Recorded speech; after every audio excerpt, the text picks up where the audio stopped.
Në Ulsën e dëshmitarit do të duhej të vinte dëshmitari 126 i prokurorisë specializuar në rastin ndaj Hashim Thaqit, Kadri Veselit, Recep Selimit dhe Jakub Krasniqit. Por sa po nisi seanca, kryetari i trupit gjykues njoftoi se ky dëshmitar mungonte. Sot, si rregull, do të kishim filluar të dëgjojmë dëshminë e dëshmitarit të prokurorisë W04 747.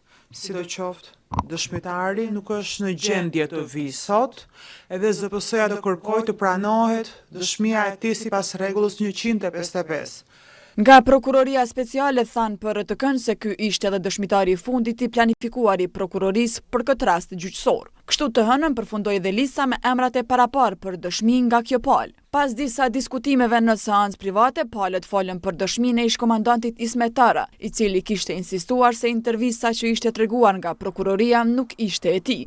Kryetari i trupit gjykues njoftoi se është kundërshtuar kërkesa e mbrojtjes së Kadri Veselit, e cila kishte refuzuar disa deklarata të Tarës. Më 4 mars 2025 ZPS-ja u përgjigj kërkesës mbrojtjes së Veselit edhe vendosi që të rrëzohej. Sipas ZPS-s, është e qartë që dokumentin që përsërit në mënyrë të vazhdueshme dëshmitari zëri 4745 në dëshminë e tij është një deklaratë e mëparshme e dëshmitarit e vitit 2001, të cilën mbrojtja e ka në posedimin e vet, dhe se mbrojtja e Veselit nuk ka paraqitur arsye të vlefshme pse janë të rëndësishme shënimet shtesë.